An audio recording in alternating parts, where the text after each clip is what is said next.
Alhamdulillahirabbil alamin. Nahmaduhu wa nasta'inuhu wa nastaghfiruh wa na'udzu billahi min syururi anfusina wa sayyiati a'malina. May yahdihillahu fala mudhillalah wa may yudhlil fala hadiyalah. Asyhadu an la ilaha illallah wahdahu la syarikalah wa asyhadu anna Muhammadan abduhu wa rasuluh, amma ba'du.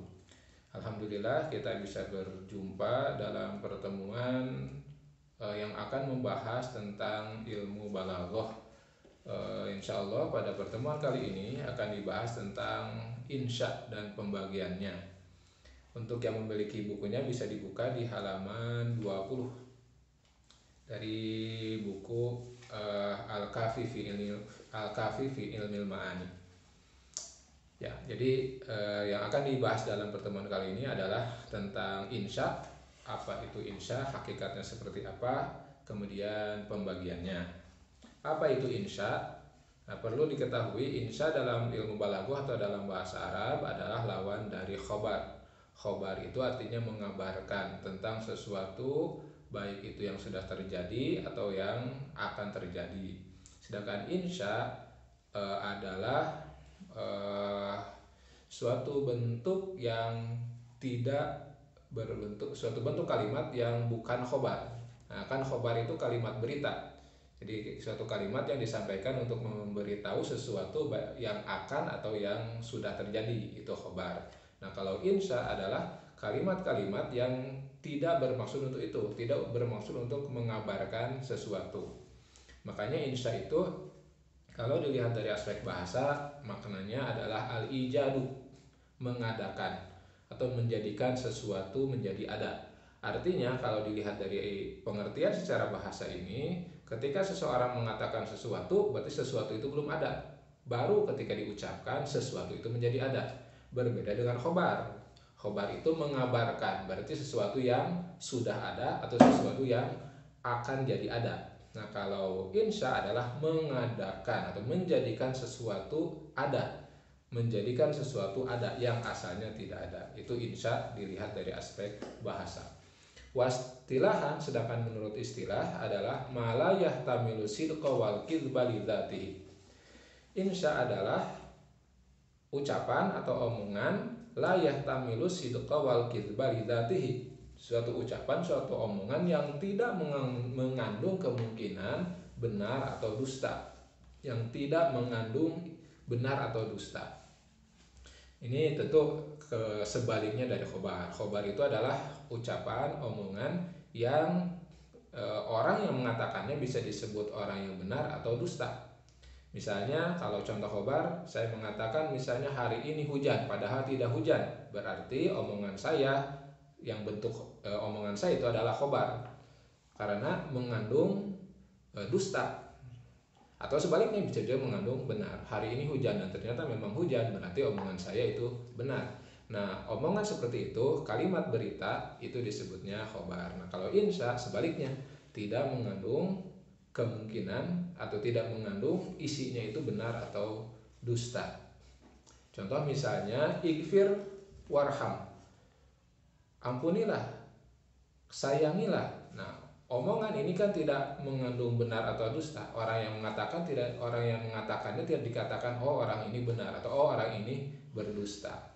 Nah, fala yunsabu ila qailihi shadaqa au kadhiba. Nah, tidak dinasabkan, tidak dinyatakan kepada orang yang mengatakan ampuni, maafkan itu sebagai orang yang menyatakan khobar. Berarti tidak dikatakan kepada orang yang mengatakannya dia benar atau dia berdusta. Tapi ada juga yang mendefinisikan insya itu adalah ma la yahsulu madmunuhu wa la yatahaqqaqu illa idza talaffazta bihi. Apa-apa yang tidak bisa atau omongan yang tidak bisa dihasilkan kandungan omongannya itu kecuali apabila sudah dilafazkan, kecuali kalau sudah diucapkan. Jadi sesuatu yang tidak akan terwujud, tidak akan bisa dilihat hasilnya kecuali kalau sudah diucapkan. Fatalabul fi'li, maka kalau misalnya kita menuntut suatu perbuatan menjadi ada, maka itu if'il, lakukan sesuatu dalam bentuk perintah. Kalau kita ingin menjadikan sesuatu perbuatan berhenti, maka itu menggunakan larangan. Atau kalau kita menginginkan sesuatu itu menggunakan tamanni. Kalau kita ingin pemahaman yang baru maka itu menggunakan istifham. Dan kalau kita ingin seseorang datang kepada kita itu menggunakan nida. Nah, perintah, larangan, tamanni, istifham, dan nida ini termasuk jenis insya. Karena sesuatu yang belum terjadi akan bisa terjadi ketika diungkapkan dalam bentuk insya. Misalnya suatu perbuatan tidak ada, tapi ketika kita ucapkan akan menjadi ada. Misalnya kita ingin seseorang melakukan perbuatan yang namanya makan misalnya. Nah, ketika kita mau mengucapkan perbuatan makan itu tidak ada, tetapi ketika kita katakan ayo makanlah, maka perbuatan itu menjadi ada. Nah, ucapan makanlah itu kan suatu perintah. Nah, perintah ini termasuk jenis insya. Atau misalnya kalau kita ingin menjadikan suatu perbuatan menjadi tidak dilakukan, misalnya contoh yang tadi, ketika seseorang sedang makan kita ingin perbuatan makan itu tidak ada, maka kita ucapkan la takul, berhenti makan, jangan makan. Maka ucapan la takul atau la takul ini menjadi termasuk contoh yang disebut dengan insya. Nah, masuknya ke jenis larangan atau an-nahi. Atau misalnya kita mengharapkan sesuatu yang sangat kita inginkan. Misalnya kita ingin kita ingin bisa apa begitu, maka kita ungkapkan dalam bentuk tamanni, misalnya dengan laita syababu ya'udu, alangkah baiknya kalau masa muda itu bisa kembali. Nah, misalnya itu termasuk jenis tamanni. Atau yang keempat, misalnya kita ingin mendapatkan pemahaman, maka kita menggunakan istifham. Kita ingin paham, kita ingin tahu, misalnya apakah hari ini hujan atau tidak, maka kita misalnya menanya kepada orang lain, hari ini hujan nggak? Hari ini apapun bisa ditanyakan. Nah, pertanyaan itu disebut istifham. Atau kalau kita ingin seseorang datang kepada kita, maka kita memanggil atau melakukan nida. Nah, nida ini termasuk insya. Kita memanggil seseorang, hei kesini misalnya, itu adalah suatu panggilan. Dan ungkapan hei kesini itu termasuk jenis nida. Yang nida itu termasuk jenis insya. Jadi insya adalah sesuatu ucapan yang tidak mengandung benar atau dusta. Jadi orang yang mengatakannya tidak dikatakan dia benar atau dia berbohong. Dan bisa juga insya itu didefinisikan sebagai omongan yang isinya tidak akan ada kecuali kalau sudah diucapkan. Wa yanqasimul insya'u ila nau'aini. Insya terbagi kepada dua macam. Yang pertama insya tolabi, yang kedua insya ghair tolabi. Insya yang bentuknya tuntutan, insya yang bentuknya bukan tuntutan. Yang pertama kita bahas dari insya ghair tolabi dulu. Insya ghair tolabi adalah ma la yustad'a matluban ghairu hasilin waqta tolabi. Insya ghair tolabi, insya tapi bukan ghair tolabi. Jadi kalau diterjemahkan insya tapi ghair tolabi, insya yang bukan tuntutan. Insya yang bukan tuntutan. Definisinya ma la yustada, apa-apa yang tidak diungkapkan matluban sebagai tuntutan. Jadi ya ungkapan bukan khobar, secara bentuk lafaz itu insya, tetapi isinya bukan tuntutan. Makanya nanti sebetulnya insya ghair tolabi ini dimasukkan oleh para ahli bahasa tidak termasuk insya sebetulnya, sebab atau isinya bukan tuntutan. Jadi dia itu secara bentuk seperti insya tapi kandungannya itu khobar. Makanya insya ghair tolabi ini tidak banyak dibahas oleh para ulama karena ya hanya seperti insya, ya, sudo insya mungkin kalau dalam bahasa lebih gaya, insya yang yang palsu gitu. Jadi sebetulnya isinya bukan insya tetapi khobar tapi yang bentuknya mirip insya. Ini namanya insya goir tolabi.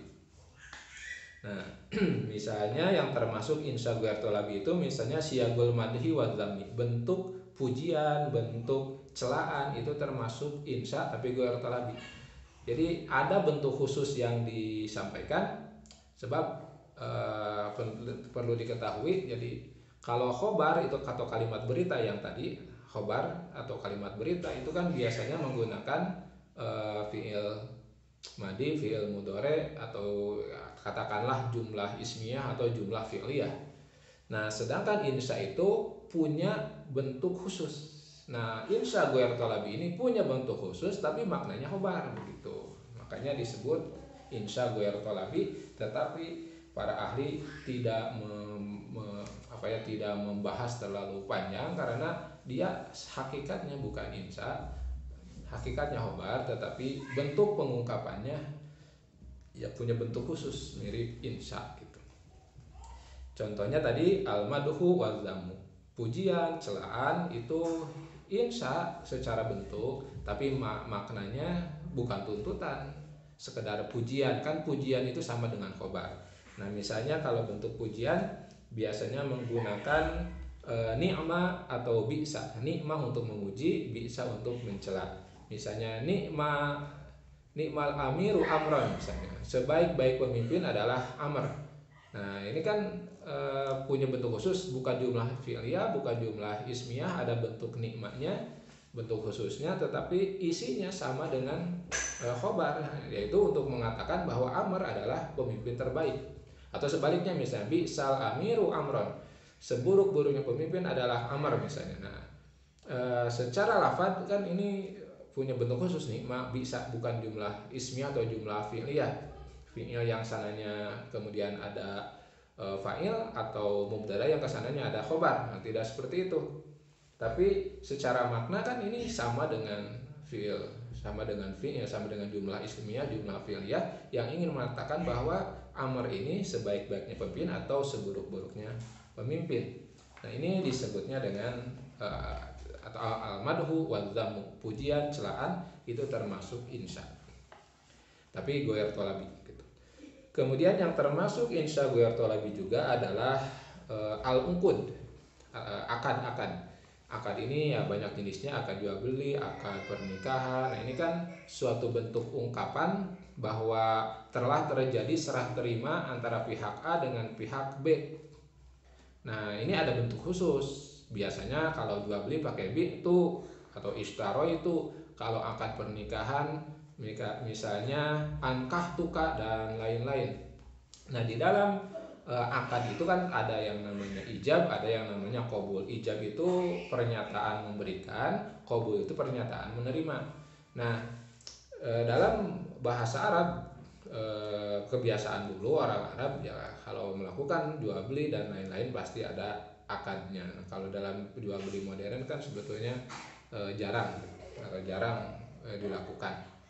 Tapi intinya jadi bentuk-bentuk akad ini termasuk insya goir tolabi. Contohnya bi'tu, saya beli. Nah, jadi dulu orang Arab atau sekarang mungkin masih begitu juga. Jadi kalau terjadi jual beli, misalnya saya sebagai penjual, maka saya akan katakan kepada pembeli, saya jual, misalnya anggaplah saya jual motor misalnya, saya jual motor ini kepada A dengan harga sekian dibayar tunai.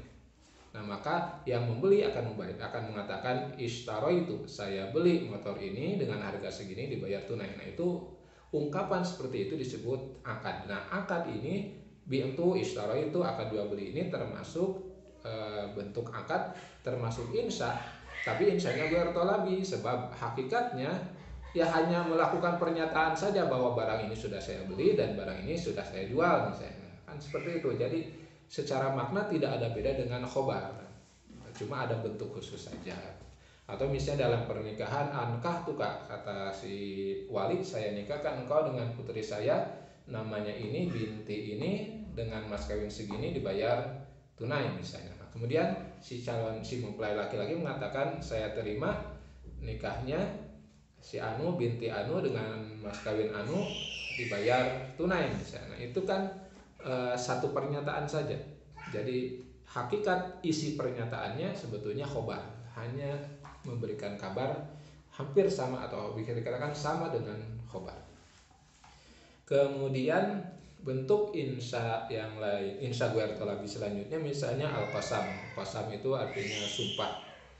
Misalnya di Arab biasanya pakai waw, pakai ba, pakai ta. Misalnya wallahi, billahi, tallahi dan lain-lain. Nah, saya bersumpah. Nah, bentuk-bentuk ini kan termasuk insya karena tidak berbentuk jumlah ismiyah atau jumlah fi'liyah. Jadi suatu ungkapan yang diawali dengan waw, dengan sumpah.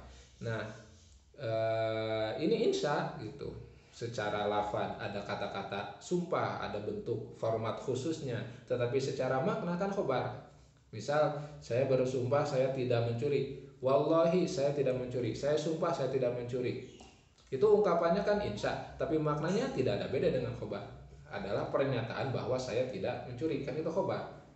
Nah, itu insya ghair thalabi yang selanjutnya.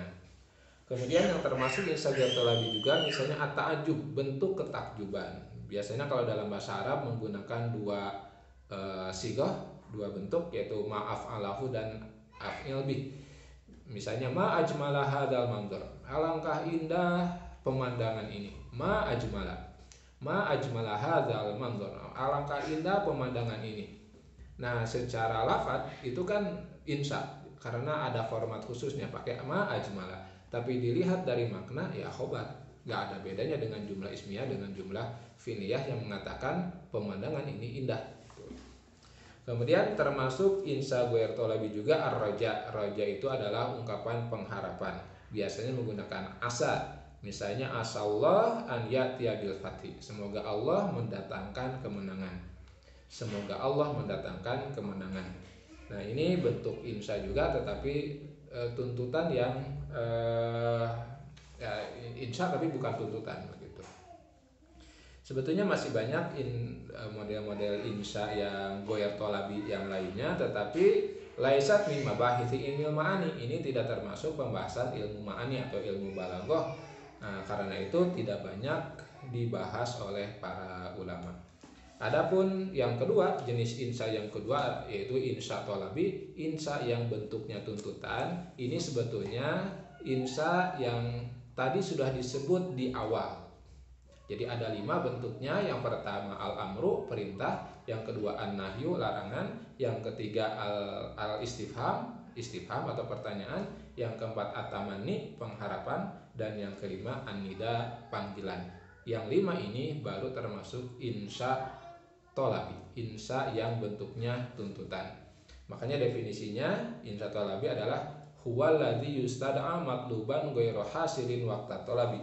Apa-apa atau ungkapan, pernyataan yang disampaikan sebagai tuntutan terhadap sesuatu yang belum ada ketika diucapkan. Nah, itu insya thalabi. Untuk rincinya pembahasan 5 ini insya Allah akan kita bahas dalam pembahasan selanjutnya. Jadi sebagai kesimpulan kita bisa nyatakan bahwa insya adalah suatu pernyataan, omongan yang bentuknya lawan dari khobar, dari kalimat berita, karena dia punya bentuk khusus dan tidak seperti jumlah ismiyah atau jumlah fi'liyah pada umumnya. Dan insya ini definisinya ucapan, omongan yang yang tidak mengandung benar atau bohong, atau tidak dikatakan kepada yang mengatakannya benar atau bohong. Bentuknya ada 2. Yang pertama insya ghair thalabi, insya tapi bukan tuntutan. Seperti tadi misalnya ada pujian, ada celaan, itu termasuk insya ghair thalabi karena dia ungkapan tetapi bukan tuntutan. Ungkapan bukan tuntutan dan tidak dikatakan kepada yang mengatakannya dia benar atau dia berbohong, karena sifatnya pujian, sifatnya celaan, jadi bukan berita. Itu mungkin definisi insya dan pembagiannya. Insya Allah tentang rincian insya thalabi akan dibahas 5 hal tadi satu persatu dalam video-video selanjutnya. Kita tutup dengan hamdalah. Alhamdulillahirabbil alamin. Wassalamualaikum warahmatullahi wabarakatuh.